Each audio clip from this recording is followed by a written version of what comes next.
नमस्कार विद्यार्थियों। आज के मेरे इस ई कंटेंट ई व्याख्यान क्लास में आपका बहुत बहुत अभिनंदन। आज हम भारतेंदु युग परिचयात्मक पृष्ठभूमि एवं विशेषताएं विषय पर अपना विचार आपसे साझा करेंगे। उम्मीद है यह व्याख्यान आपके लिए लाभकारी सिद्ध होगा। प्रतिपाद्य विषय पर अपना दृष्टिकोण प्रतिपादित करने से पहले व्यापक ज्ञान संवर्धन हेतु एक नजर आधुनिक हिंदी कविता के विविध चरण पर डाल लेते हैं। विदित रहे कि साहित्य में आधुनिकता का प्रवेश एक युगांतकारी घटना है। आधुनिक शब्द दो अर्थों को अपने में समाहित किए हुए हैं। एक मध्यकालीन जड़ता और रूढ़िवादिता का विरोध और दूसरा नवीन इहलौकिक दृष्टिकोण। कहने की आवश्यकता नहीं है कि आधुनिक हिंदी कविता का वर्गीकरण इन्हीं विशेषताओं को ध्यान में रखकर किया गया है, जो इस प्रकार से है। आधुनिक हिंदी कविता के विविध चरणों का नामोल्लेख करते समय सबसे पहला नाम जो हमारे सामने आता है वह भारतेंदु युग है, जिसे पुनर्जागरण काल भी कहा गया है और जिसकी समय सीमा ईस्वी सन 1857 से 1900 तक निर्धारित की गई है। ईस्वी सन 1900 से 1918 तक का समय जागरण सुधार काल के नाम से जाना जाता है और साहित्य में हम इसे द्विवेदी युग के नाम से जानते हैं। 1918 से 1936 तक का समय छायावाद काल के रूप से जाना जाता है। सुविधा की दृष्टि से हम इसे दो धारा में विभाजित कर सकते हैं, स्वच्छंद काव्य धारा और राष्ट्रीय सांस्कृतिक काव्य धारा। इसके बाद का समय छायावादोत्तर काल के नाम से जाना जाता है। इसे भी सुविधा की दृष्टि से दो भागों में विभाजित किया गया है। प्रगति प्रयोग काल ईस्वी सन 1936 से 1953 तक का समय, अर्थात प्रगतिवाद 1936 से 1943 और प्रयोगवाद 1943 से 1953। इसके बाद का समय अर्थात 1953 से 1960 का समय नवलेखन काल के नाम से जाना जाता है। इसके बाद का समय अर्थात 1960 के बाद का समय, जिसे हम साहित्य में साठोत्तरी कविता, कविता, अकविता, समानांतर कविता, समकालीन कविता के रूप में जानते हैं, आपके पाठ्यक्रम का हिस्सा नहीं है। अतः हिंदी साहित्य का इतिहास आधुनिक काल में समाहित उपयुक्त कालखंड, जो कि आपके पाठ्यक्रम का हिस्सा है, इसे ही आपको आत्मसात करना है। लेकिन आज की चर्चा में हम केवल आधुनिक हिंदी कविता का प्रथम उत्थान काल अर्थात भारतेंदु युग को जानने और समझने का प्रयत्न करते हैं।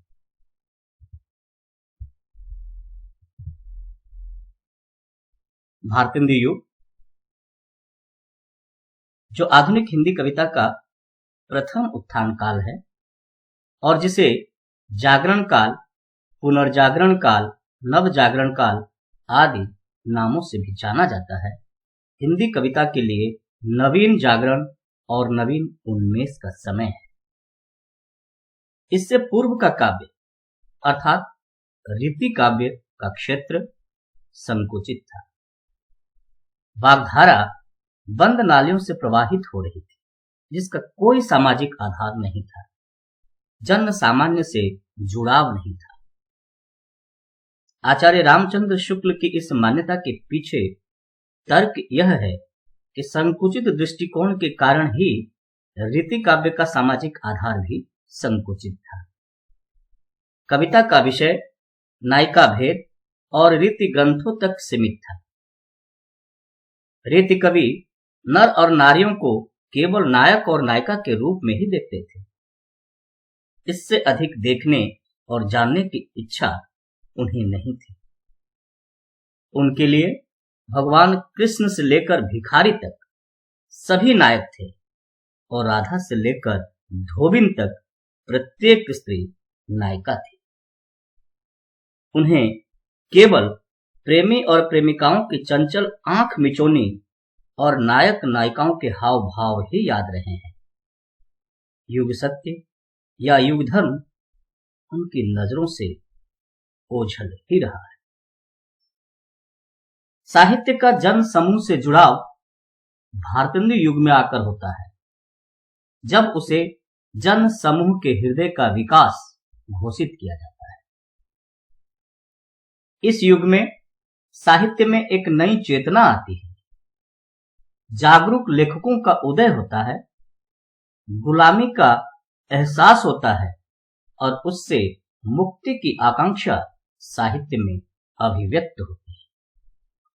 इस महत्वपूर्ण सोच और विचार की उपज है भारतेंदु युगीन साहित्य, जिसने हिंदी कविता को श्रृंगारिता से राष्ट्रीयता, जड़ता से प्रगति तथा रूढ़ से स्वच्छंदता के द्वार पर ला खड़ा करने का महत्वपूर्ण कार्य किया है।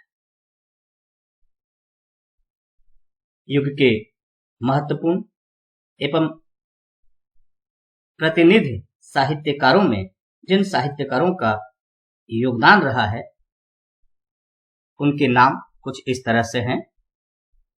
प्रमुख साहित्यकार अर्थात भारतेंदु मंडल में जिन साहित्यकारों के नाम समाहित हैं, उनके नाम हैं भारतेंदु हरिश्चंद्र, बद्री नारायण चौधरी प्रेमधन, प्रताप नारायण मिश्र, ठाकुर जगमोहन सिंह, अंबिका दत्त व्यास, राधा कृष्ण दास, बालकृष्ण भट्ट आदि। ये सभी साहित्यकार भारतेंदु मंडल के अंतर्गत समाहित है और युग के निर्माण में इन साहित्यकारों का विशेष रूप से उल्लेखनीय है।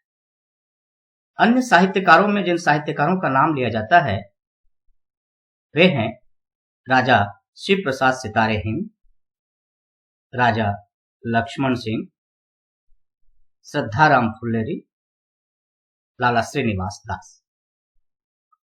इस युग के महत्वपूर्ण कवि और उनकी महत्वपूर्ण रचनाएं कुछ इस प्रकार से हैं।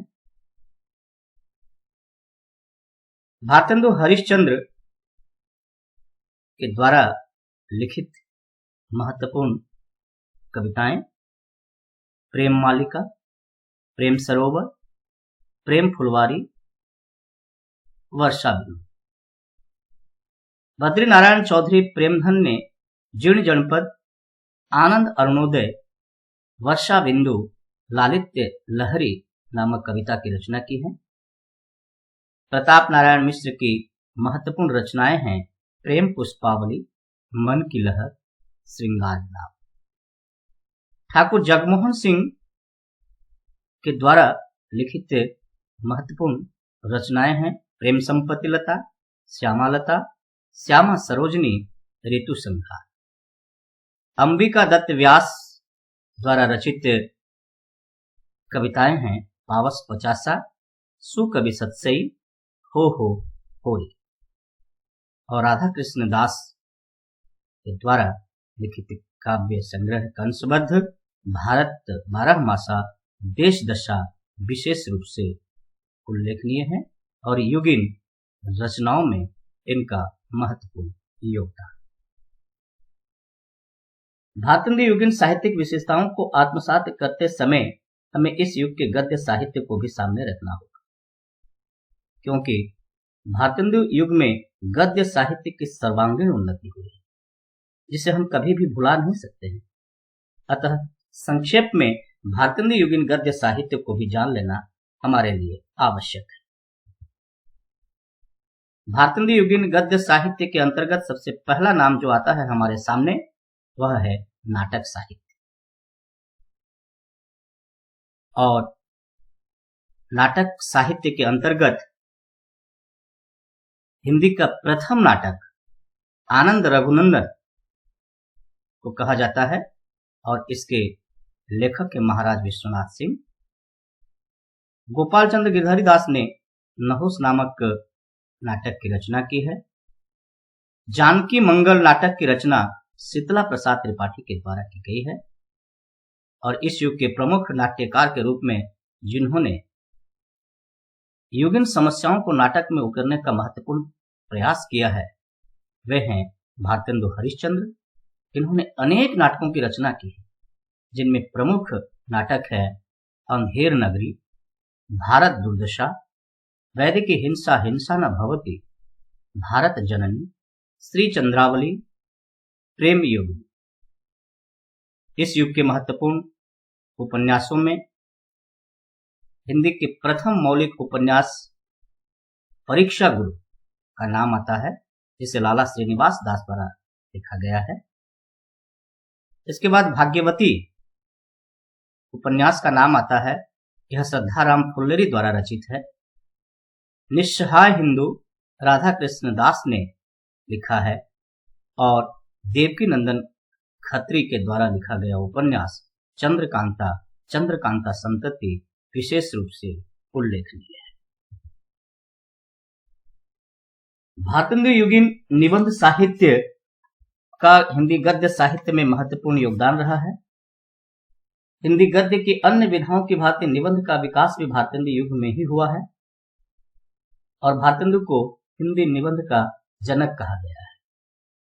पत्र पत्रिकाओं के विकास से निबंध के विकास को काफी बल मिला है।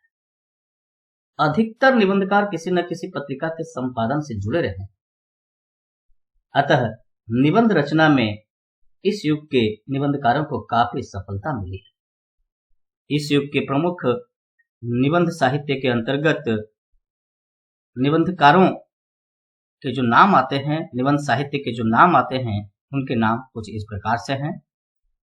राजा शिव प्रसाद सितारे हिंद का राजा भोज का सपना उल्लेखनीय निबंध के रूप में हमारे सामने आता है।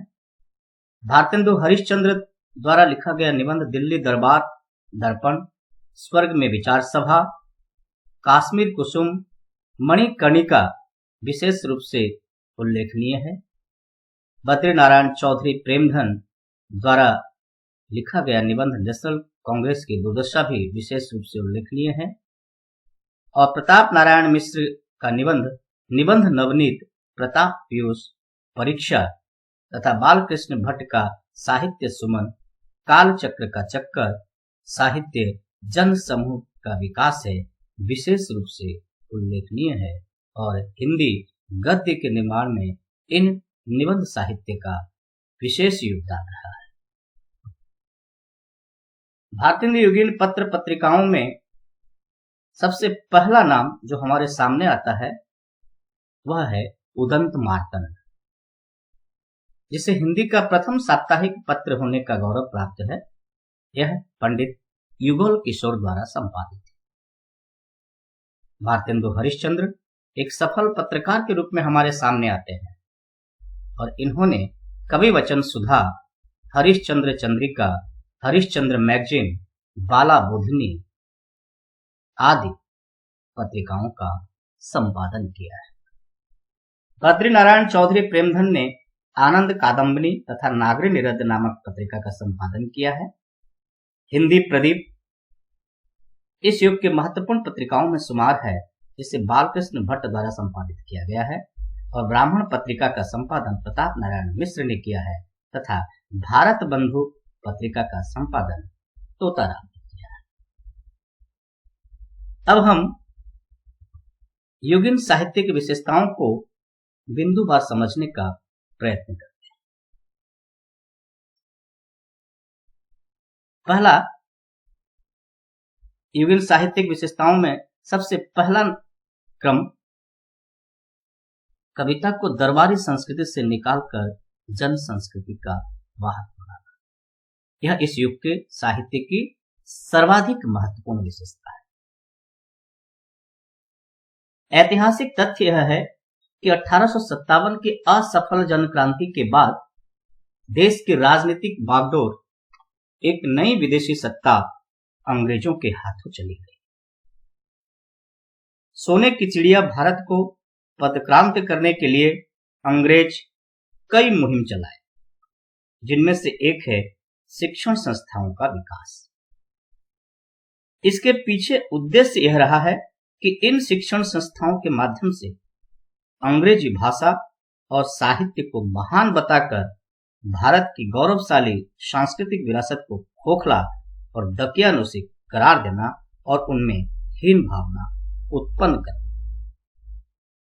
अपने इस व्यापक अभियान में अंग्रेजों ने कलकत्ता में फोर्ट विलियम कॉलेज, दिल्ली में ओल्ड दिल्ली कॉलेज, लाहौर में ओरिएंटल कॉलेज, मद्रास, बंबई आदि नगरों में शिक्षण संस्थाएं स्थापित की।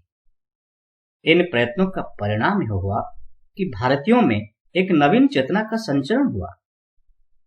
आधुनिक भाव एवं आत्मसम्मान का भाव जागृत हुआ, जिसकी परिणति नव जागरण अर्थात रेनेसां के रूप में हुई। पाश्चात्य जीवन पद्धति और पाश्चात्य विचारधारा से प्रभावित होकर जहां भारतीय जनमानस अपने प्राचीन सामाजिक रूढ़ियों और कुरीतियों के प्रति विक्षोभ प्रकट किया, वहीं जातीय पराधीनता के प्रति भी विद्रोह की भावना मुखर हुई। पाश्चात्य ज्ञान विज्ञान के आलोक में भारतीय युगीन साहित्यकारों ने सबसे पहले कविता को रीतिवादी संकीर्ण कटघरे से मुक्त करते हुए उसे व्यापक फलक प्रदान किया। इस व्यापक फलक की ही विस्तृत परिणति है कि रीतिकालीन वैयक्तिक श्रृंगारमयी काव्य धारा के स्थान पर कवियों ने समाज और राष्ट्र को उद्बोधन देने वाली लोक मंगलकारी दृष्टि को काव्य में स्थान दिया। इस तरह से भारतीय युगीन कवियों ने महत्वपूर्ण कार्य यह किया कि दरबारी संस्कृति से काव्य को निकालकर उसे जन संस्कृति का वाहक बनाया। नई विषय वस्तु के तहत भारतीय युग में देशभक्ति को कविता का मूल स्वर बताया गया। देशभक्ति और राष्ट्रीयता के इस पाठ में कवियों ने अपनी कविता में अतीत के गौरव का स्मरण और वर्तमान ह्रास को बड़े ही वेदनापूर्ण शब्दों में व्यक्त किया। भारतेंदु ने लिखा, आव हूं सब मिली रोव हूं भारत भाई, हा हा भारत दुर्दशा देखी न जाए।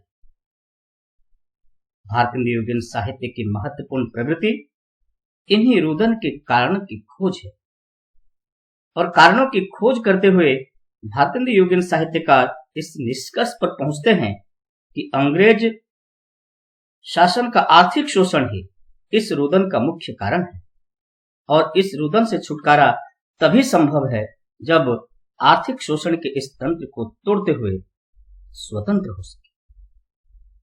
आर्थिक शोषण और गुलामी की इस छटपटाहट ने भारतीय युगीन साहित्यकारों को स्वतंत्रता की चिंता सताती है, और इसलिए वे स्वत्व निज भारत गहे की आवाज बुलंद करते हैं और देश की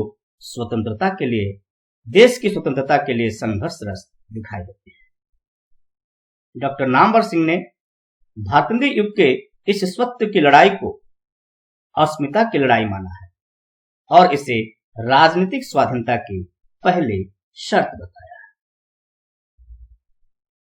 स्पष्ट है कि भारतीय युगीन साहित्यकार देश के उत्कर्ष और अपकर्ष के लिए उत्तरदायी परिस्थितियों का उल्लेख करते हुए जनमानस में राष्ट्रीय भावना के बीज रोपण का महत्वपूर्ण कार्य किया है।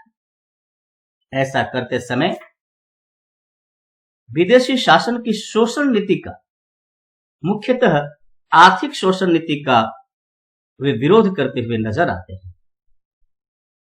अंग्रेज राज सुख साज सब सजे सब भारी, अंग्रेज राज सुख साज सजे सब भारी, पै धन विदेश चली जात अहे अति भारी।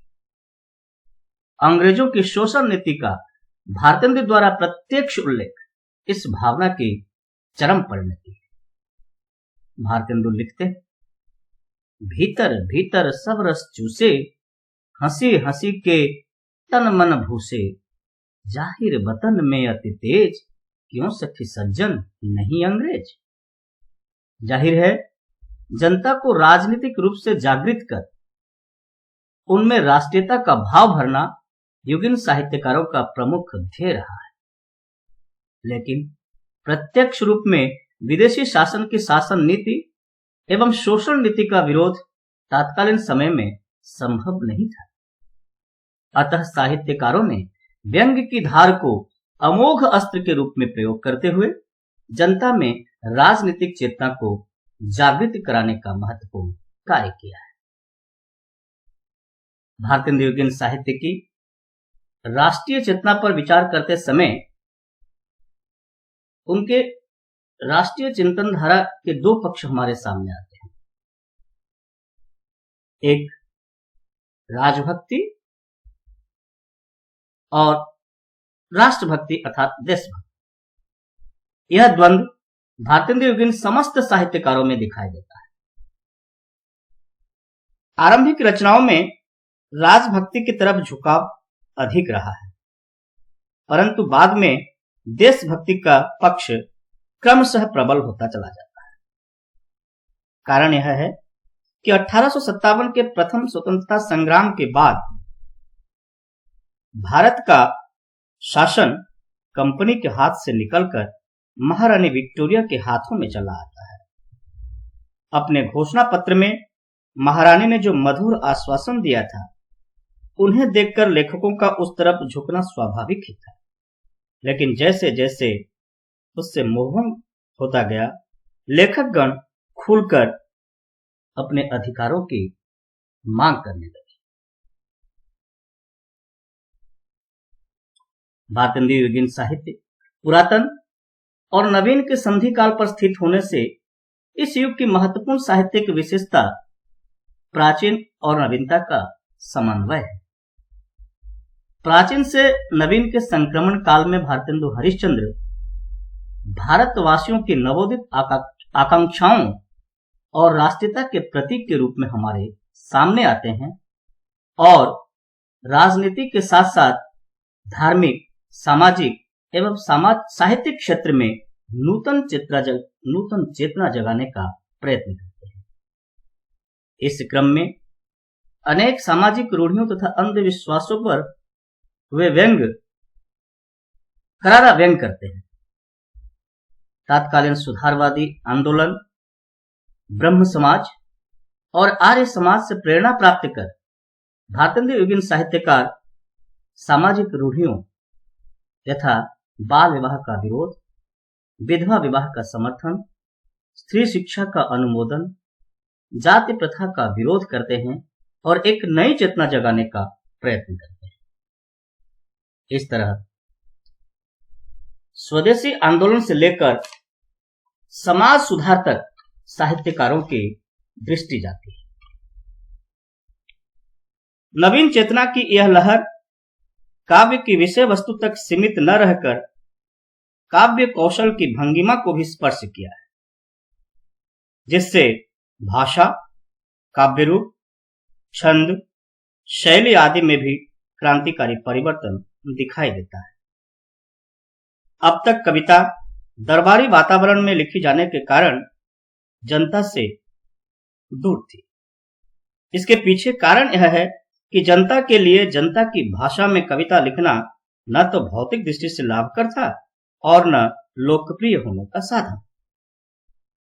इससे न यश की प्राप्ति होती थी और न अर्थ की।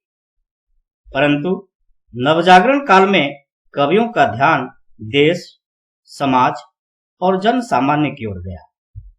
अतः उन्होंने सजग होकर काव्य के विषय और काव्य शिल्प दोनों में परिवर्तन करते हुए कविता को जन सामान्य तक पहुंचाने का महत्वपूर्ण कार्य किया। यही कारण है कि इस युग की कविता को जनवादी कविता भी कहा गया। साहित्य को जन सामान्य तक पहुंचाने के लिए साहित्यकारों की भाषाई चेतना भी महत्वपूर्ण रही।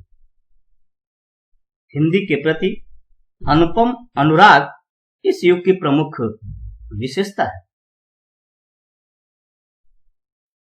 भारतेंदु का यह कहना कि निज भाषा उन्नति अहे, सब उन्नति का मूल, भाषाई चेतना का सबल और सशक्त उदाहरण है। ब्रजभाषा से खड़ी बोली की ओर कविता को ले जाने का साहित्यकारों का प्रयास निश्चय ही श्लाघनीय है। खड़ी बोली का विकास इस युग की महत्वपूर्ण घटना है। पत्रकारिता, उपन्यास, कहानी, नाटक, आलोचना, निबंध आदि अनेक गद्य विधाओं का विकास इस युग में हुआ है, जिसका माध्यम खड़ी बोली ही है। इससे यह स्पष्ट है कि गद्य साहित्य में खड़ी बोली का सफल प्रयोग हुआ है, तो कविता के क्षेत्र में ब्रजभाषा की ही प्रमुखता रही है। भाव एवं भाषा, कुल मिलाकर यह कहा जा सकता है कि भाव एवं भाषा दोनों ही धरातल पर यह युग नवीन जागरण और नवीन उन्मेष का समय है, और इसका मूल्यांकन इसी रूप में होना चाहिए। इससे दूर रहकर इसका मूल्यांकन संभव नहीं है।